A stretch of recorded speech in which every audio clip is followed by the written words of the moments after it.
लेह और करगिल में special programmes का आयोजन, मुख्तलिफ डिपार्टमेंट्स ने लगाए हैं स्टॉल, परफॉर्मेंस को दिखाने की कोशिश, एलजी समेत सीनियर ऑफिशियल्स की शिरकत।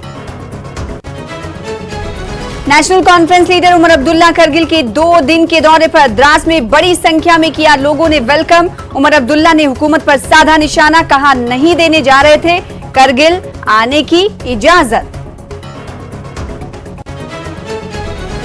लद्दाख यूटी फाउंडेशन डे के सिलसिले में खेला गया एग्जीबिशन फुटबॉल मैच, कश्मीर की टीम ने दी लद्दाख को शिकस्त, टीमों में नकद।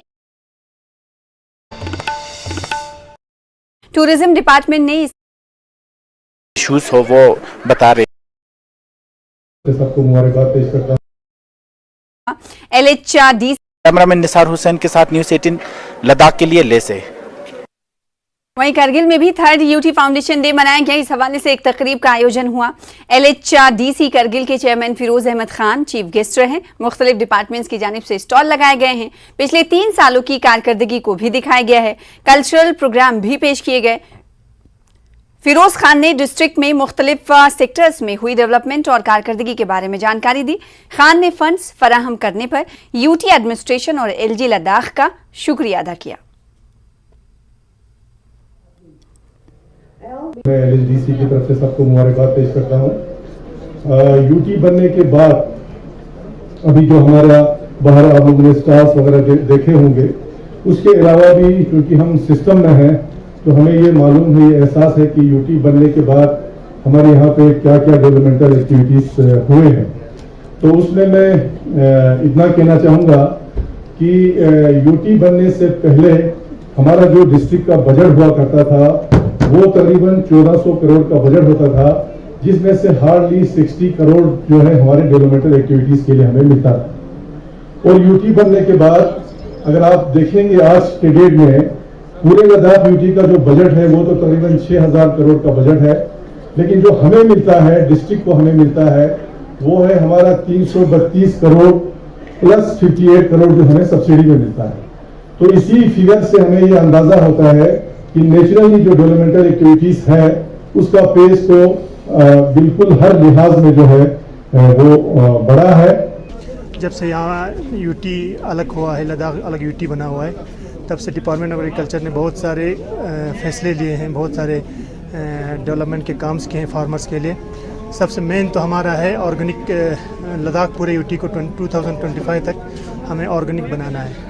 तो इस ज़मीन में हम फार्मर्स को पहले तो अवेयरनेस करते हैं, उनकी हैंड होल्डिंग करते हैं, उसके बाद उनको जो ये ऑर्गेनिक में जो चाहिए केमिकल्स का जैसे बैन होना है, तो हमने ऑर्गेनिक फर्टिलाइजर जो रिप्लेसमेंट है, ऑर्गेनिक रिप्लेसमेंट, उनको फार्मर्स को तैयार करने के लिए वर्मी कंपोस्ट पिट्स बनाते हैं, उनको प्रोवाइड करते हैं।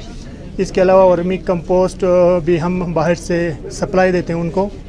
इसके अलावा लद्दाख ग्रीन हाउसेस हमारा एक बहुत अहम प्रोजेक्ट है लद्दाख यूटी बनने के बाद।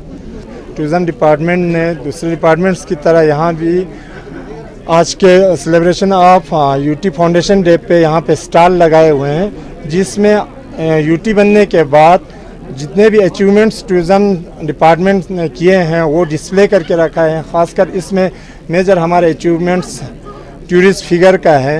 इस साल राइट फ्रॉम जब से यहाँ पे पूरे लद्दाख में टूरिज़्म स्टार्ट हुए थे 1976 से आज तक सबसे ज़्यादा टूरिस्ट अराइवल इसी साल हुए हैं। तकरीबन अभी तक 30 अक्टूबर तक हमारे टूरिस्ट फिगर के हिसाब से 2,16,000 टूरिस्ट आए हुए हैं, जिसमें तकरीबन 3,000 फॉरेनर्स हैं, बाकी रेस्ट होम टूरिस्ट हैं। इसके अलावा टूरिज़्म डिपार्टमेंट ने इसी 2 साल में होम स्टे के अंदर, न्यू होम स्टे पॉलिसी के अंदर तकरीबन 275 बेनिफिशरीज को home stay kit through out district में हर तहसील में वो प्रोवाइड किए हैं।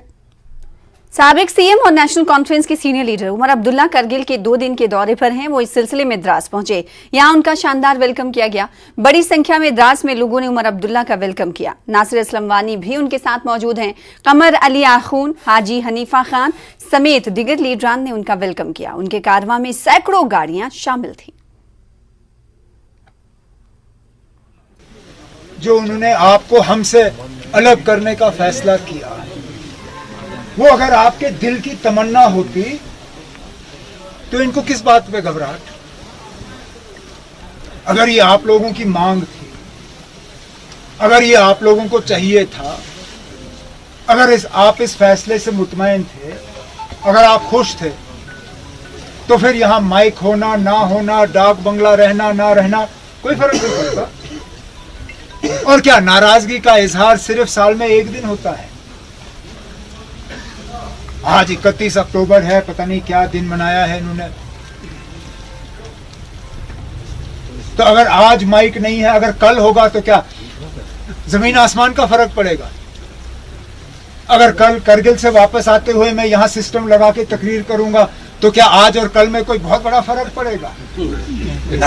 मैं 6 साल जम्मू कश्मीर का वजीर आला रहा, इस तरह के फैसले मुझे समझ नहीं आते। क्या होगा? अब मुझे बताएं ना, अब आप लोग यहाँ जमा हो गए, आज हमने मुलाकात की, मैं यहाँ से आगे करगिल चला जाऊंगा, आप लोग अपने घर चले जाओगे, क्या होगा? क्या तूफान मचेगा? लेकिन खामखा की घबराहट। ये तो शुक्र करो कि हमने थोड़ा सा इनके साथ बातचीत करके इनको कहा कि ना अब हमने आना ही आना है, नहीं तो इन्होंने कागजी तौर हमें एक फरमान यहां से भेज दिया था कि आप मत आइए। उन्होंने कहा आप आओ ही मत। मैंने कहा अब इतना क्या डर है? वहां तो चीन आ गई, चीन को आप रोक नहीं सके, चीन को आप वापस भेज नहीं सके, उसमें तो आपकी बहुत बहादुरी नहीं। हमने अब श्रीनगर से द्रास होते हुए करगिल जाना था, आप कहते हो मत आओ। जहां दिखाना होता है वहां दिखता नहीं है, जहां कोई खतरा ही नहीं है, जहां हम कोई माहौल बिगाड़ेंगे नहीं, कोई झगड़ा नहीं करेंगे, कोई लड़ाई नहीं करेंगे, कोई धमकी नहीं देंगे, वहां पे घबराहट।